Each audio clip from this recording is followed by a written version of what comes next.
अस्सलाम वालेकुम guys, welcome back on my YouTube channel. आज का जो हमारा टॉपिक है, हम लोग डिस्कस करेंगे लूप्स को, और व्हाट इज लूप्स और टाइप ऑफ लूप्स, और इसकी वर्किंग देखेंगे हम लोग। सबसे पहले हम लूप की बात करें, सिंपल लूप्स की। तो पहले तो मैं ये बता दूं कि लूप्स को यहाँ यूज़ कहाँ पे करते हैं। आप लोग रियल टाइम जब किसी चीज़ को ऑब्जर्व करते हैं तो वहाँ पे एक लूप्स यूज़ होते हैं। मैं कैसे बताता हूँ।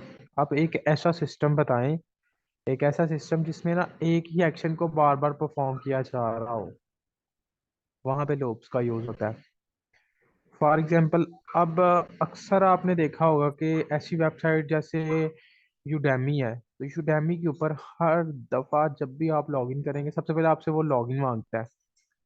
ऑलवेज जब भी आपने कोशिश करनी है उसके ऊपर अपनी चीज या अपनी वेबसाइट को या अपने डेटाबेस को या फिर अपने कोर्सेज को एक्सेस करने के लिए, तो आपको वहां पे क्या, किस चीज की जरूरत पड़ती है? यूजर नेम और पासवर्ड की। अब इसके अल्टरनेटिवली हम अगर फेसबुक की बात कर लें, तो फेसबुक के ऊपर तो ये चीज़ों की ज़रूरत ही नहीं पड़ती। फेसबुक तो हमें ये चीज़ें ना भी हों तो हम एक दफ़ा बस लॉग इन करते हैं, सिर्फ एक दफ़ा। आपने खुद ऑब्जर्व किया होगा कि just single time user log in करता है, और फॉर फ्यूचर यूज़ के लिए जब भी वो फेसबुक के ऊपर प्रेस करता है, वो उसी टाइम ऑन हो जाती है। वो जहाँ पे स्टॉप होती है वहां से दोबारा रन आ जाती है। तो वहां पे क्या यूज़ हुआ हुआ है और यहाँ पे क्या यूज़ हुआ हुआ है? अब जो मोस्टली वेबसाइट्स बनती है ना, यहाँ पे लूप्स बहुत ज्यादा यूज होते हैं। अब ना, अगर तो किसी पर्सन को लूप्स के बारे में नहीं पता तो वो डेवलपमेंट नहीं कर सकता। क्योंकि अगर आप, लूप वो चीज़ है जो आपकी आपकी सारी कोडिंग को ना इजीली, रिस्पॉन्स टाइम, उसका कोड, उसकी एफिशिएंसी को बढ़ा देता है।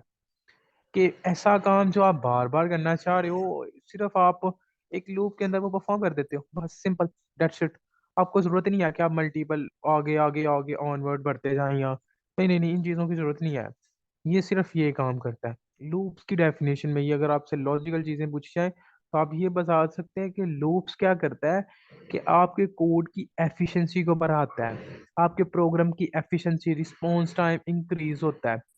अगर हम रियल टाइम एप्लीकेशन में बात कर ले, तो लॉगिन सिस्टम यूडेमी के ऊपर इसे यूज किया गया हुआ है। इसके अलावा आपने देखा होगा कि अक्सर आप W3 वेबसाइट को ऑन करते हैं, हर दफा ही वो सेम इंटरफेस आपके सामने आता है। आप वहां से कोई भी चीज को प्रेस करते हैं, आप आगे मूव करते हैं, फिर आप वो एक स्टेप ऑफ सीक्वेंस के साथ साथ आप आगे आगे मूव करते हैं। बिल्कुल ऐसे ही वो वहां पे भी यूज कर सकते हैं हम लोग। वहां पे भी यूज हुआ हुआ है रियल में। सिंटैक्स बिल्कुल यही है, बट मैं आपको यूज बता रहा हूँ कि इसको रियल में कहाँ पे यूज किया हुआ है।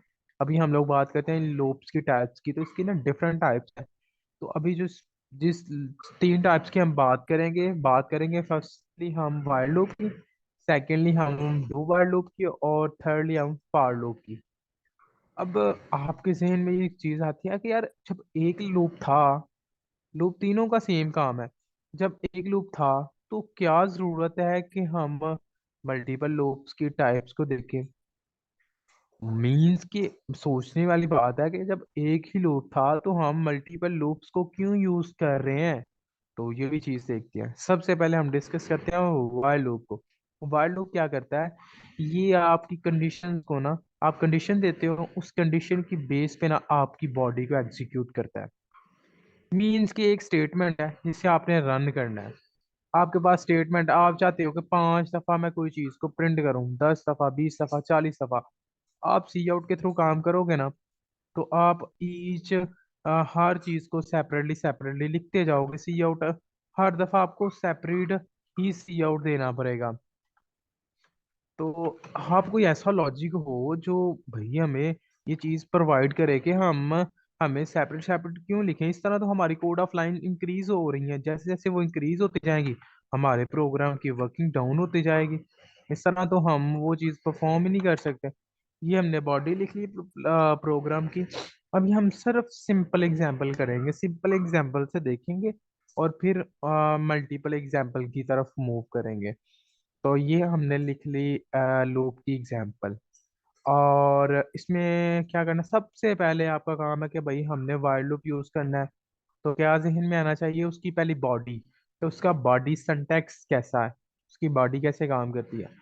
तो सबसे पहले आपको एक वेरिएबल की जरूरत पड़ेगी। जाहिर सी बात है, आप कोई भी वैल्यू स्टोर कर रहे हो तो आप वेरिएबल इनिशियलाइज करोगे। इनिशियलाइज ये जो हम जब भी हम इंट आई इज इक्वल टू जीरो लगते हैं ना, वैल्यू असाइन कर देते हैं किसी वेरिएबल को।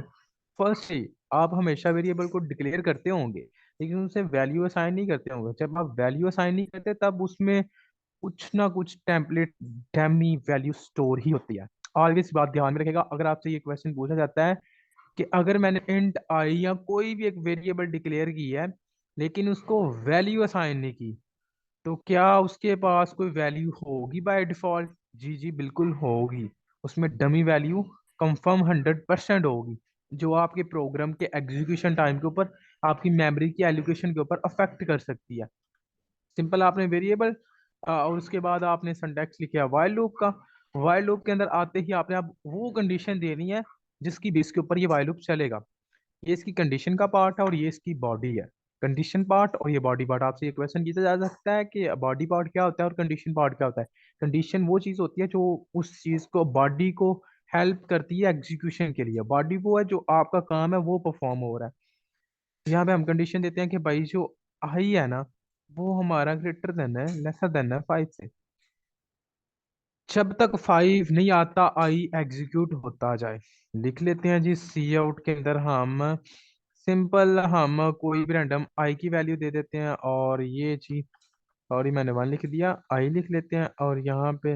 और यहाँ पे हम स्लैश एन का इस्तेमाल कर लेते हैं, नहीं तो फिर वो एक साथ ही हमें दिखा देगा। वैसे हम लोग स्लैश एन का इस्तेमाल कर ही लेते हैं ताकि वो हमें इसका रिस्पॉन्स नेक्स्ट लाइन पे दिखाए। यहाँ पे अब ये चीज तो बहुत इजी थी।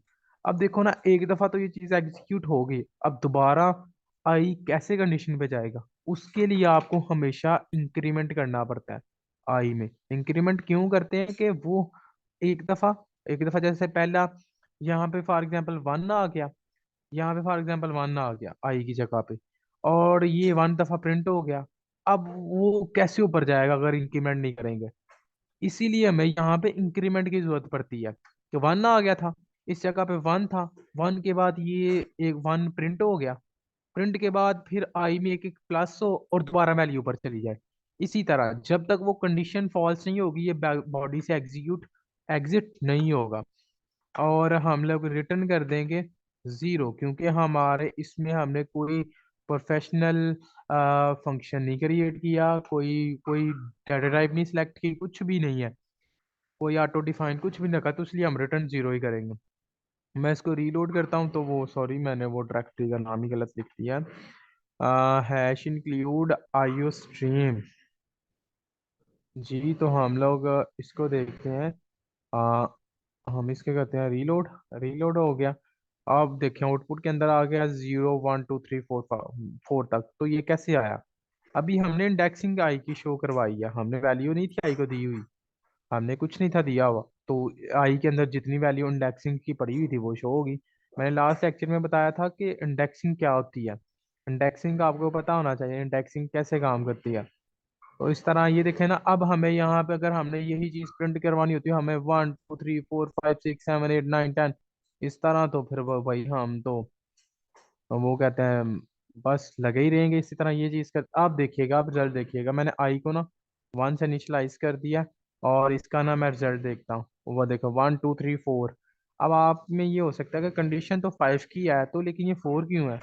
वो अगर आप यहाँ पे आगे इज इक्वल टू ये डाल देंगे ना, अब वो 4 तक चलेगा। ओ माइनस चल गया, सॉरी। अगर आप ये चीज यहाँ पे डाल देते हैं ऐसे, तो ये अब आगे ऑनवर्ड चलता जाएगा। रीलोड कर लेते हैं इसको। ये इज इक्वल का साइन का शायद इशू दे रहा है, क्योंकि वो बॉडी के अंदर इक्वल, सॉरी इक्वल नहीं लेगा। हाँ बिल्कुल, वो इक्वल की साइड वो नहीं लेगा। तो अगर आप इसी तरह जैसे आप, मैं यहाँ पे 6 तक लिखता हूँ, वैल्यू को 6 देता हूँ, तो अब वो 6 टाइम ना इस बॉडी को रन करेगा। जैसे 7 देता हूँ और हमें आउटपुट में 5 दिखाएगा। इसी तरह आप जैसे जैसे जो जो वैल्यू चाहिए आप प्रिंट ले सकते हैं। ये क्या करता है? वाइल कंट्रोल करता है हमारी, हमें प्रोवाइड एक लूप है जो हमें प्रोवाइड करता है कि हम जो मल्टीपल स्टेटमेंट है उसे एट अ टाइम रन कर सकें। फॉर एग्जांपल अब रियल टाइम की सिस्टम की बात करते हैं। अब यहाँ पे ना क्या है जी, हमारा यूजर नेम पड़ा हुआ है और यहाँ पे हमारा पासवर्ड पड़ा हुआ है। अब हमारा लूप क्या करता है, जब भी कोई नया यूजर आता है उसे सबसे पहले वो वहां पे लेके जाता है।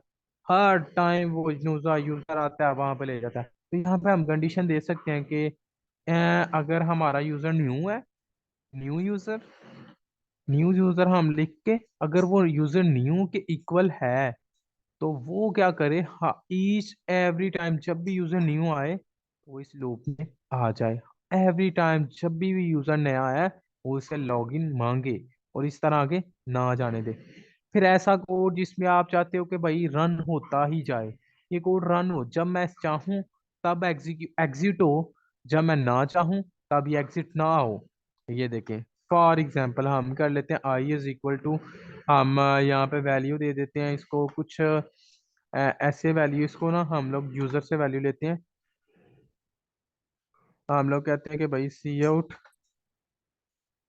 एंटर ए, जब वो ए एंटर करे तब क्या हो, तब क्या हो जी, हम यूजर से वैल्यू ले रहे हैं। अभी हमने ये आई ले लिया यूजर से। अब ये देखें, यहाँ पे मैं कह देता हूँ आई, जो मेरा आई है, अगर तो वो इक्वल इक्वल है किसके, ए के, देन ये चीज चले, वरना ये चीज ना चले। तब ये इसको एग्जिट भी कर सकता है। यहाँ पे हम एग्जिट की भी कंडीशन दे सकते हैं। यहाँ पे हम सिंपल लिख देंगे ब्रेक। सिंपल सी बात है, क्या करे, जब तक यूजर आई प्रेस करता है तब तक ये कोड चलता रहे। I is equal to A press करेगा तो ये कोड चलेगा। फॉर एग्जाम्पल वो नहीं प्रेस करता तो वो ब्रेक ना करे, वो इसे एग्जीक्यूट करता ही रहे। ये चीज है।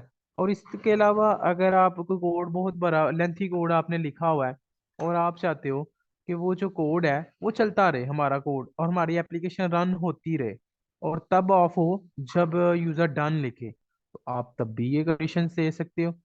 तब भी ही बिल्कुल ये सेम कंडीशन आ जाएगी। तो अभी हम इसकी एग्जाम्पल की बात कर लेते हैं। एग्जाम्पल में हम डिफरेंट एग्जाम्पल सॉल्व करेंगे।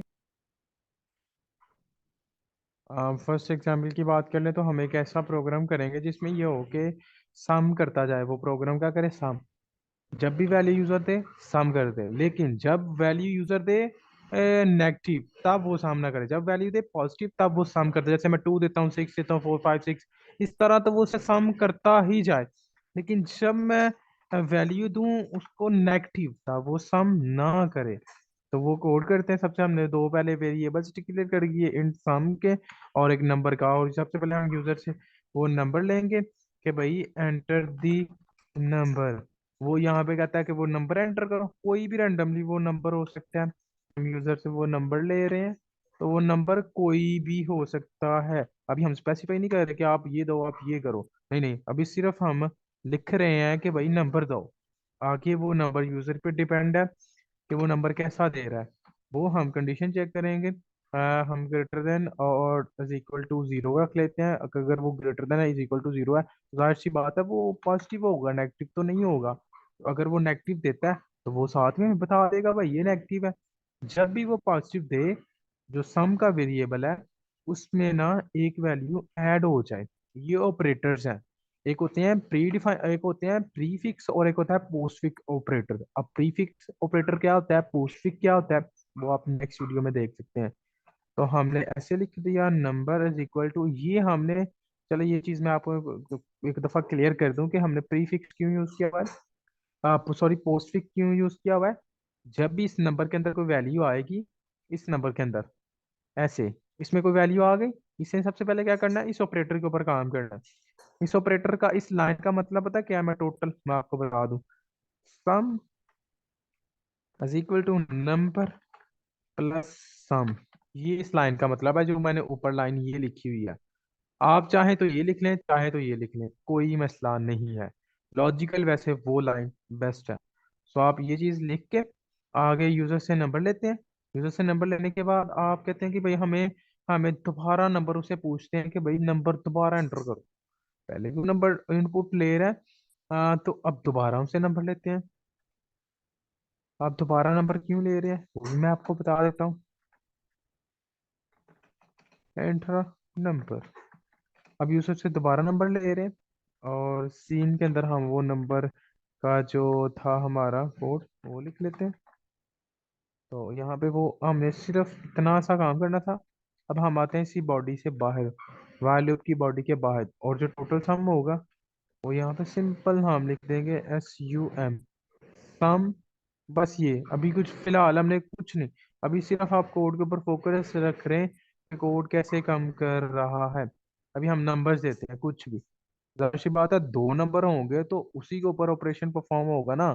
एक ही नंबर के ऊपर तो वो ऐड मल्टीप्लाई बाई या कुछ करेगा तो नहीं ना, दो नंबर लेगा तो उससे ही ऐड करेगा ना, तो इसलिए हमने दो नंबर डिक्लेयर किए हमें। एक नंबर ऊपर वो मांग रहा है, एक नंबर नीचे। हम इसको करते हैं रीलोड, सॉरी रीलोड करते हैं। और वो सी आउट, ओ सॉरी, सेमी कॉलम्स की इशू था, ये कॉलम्स का अगर इशू हो जाए तो वो कोड में एरर दे देता है। अब करते हैं, वो कहता है एंटर नंबर। फर्स्ट नंबर मेरा क्या है जी, 12। सेकेंड नंबर मैं देता हूँ -0। तो ये क्या करेगा, पहले हम देते हैं जी 12। 12 दे दिया, अभी वो हमसे थर्ड नंबर भी मांग रहा है, हम नंबर देते जा रहे हैं। फोर्थ नंबर भी, ये नंबर मांगता ही जाएगा, देते ही जा रहे हैं। 12 दफा ये नंबर हमसे मांगेगा, मैं देता जा रहा हूँ, ये कभी भी एंड नहीं होगा, आप जैसे मर्जी करते जाए नहीं एंड करेगा। देखिए मैं पॉजिटिव नंबर दे रहा हूँ, नेगेटिव नहीं मैंने एक भी दिया। अब हम नेगेटिव देख के देखते हैं, जब भी हम -0 देते हैं तो क्या करता है। मैंने -0 उसे दिया, सॉरी -0 नॉट नेगेटिव नंबर, -1 देते हैं तो साथ ही उसने एग्जिट कर दिया और सारी वैल्यूज को ऐड कर दिया।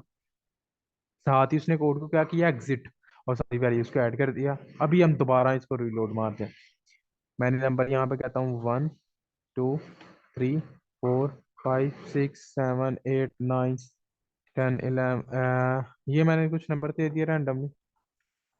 आप देखिएगा मैं लेंथ ही नंबर देता हूँ। ये इसने इनफाइनाइट क्यों किया, क्योंकि हमने एक्सेप्शन एंडिंग यूज नहीं की। इसी तरह अक्सर आपके कोड क्रैश कर जाते हैं, उसकी रीजन ये होता है कि आपने एक्सेप्शन एंडिंग की नहीं होती। आपके कोड में बहुत ज्यादा, अब रिटर्न मैंने जीरो किया ही नहीं है। मैंने प्रॉपर लॉजिक के साथ ये चीज बताने के लिए ये मैंने ये चीज की है, ताकि आपको पता हो कि जब बंदा एक लॉजिकल वे के साथ चीज को परफॉर्म करता है तब ये क्रैशेस वगैरह नहीं होते। लेकिन इन लॉजिकली ये क्रैश कर जाता है। अभी मैं इसको दोबारा रन करता हूँ, तो यहाँ पे नंबर देता हूँ 1 2। अब आप इस तरह 1 2 2 3 4 नंबर दे रहे हैं ना, तब कोई प्रॉब्लम नहीं आएगी। लेकिन जब आप लार्ज अमाउंट ऑफ डाटा देंगे तब ये प्रॉब्लम करेगा, क्योंकि तब आपने एक्सेप्शनल हैंडलिंग की नहीं हुई, वो मेमोरी उतनी एलोकेट ही नहीं कर पा रहा। और यहाँ पर -9 करते ही वो एग्जिट कर देगा और सभी वैल्यूज को ऐड कर देगा। ये थी हमारी फर्स्ट एग्जांपल। अभी हम लोग सेकंड एग्जांपल की तरफ बढ़ते हैं। सेकंड एग्जांपल में हम लोग देखेंगे, सेकंड एग्जांपल हम लोग, मैं तो कहता हूँ नेक्स्ट टॉपिक की तरफ बढ़ते हैं।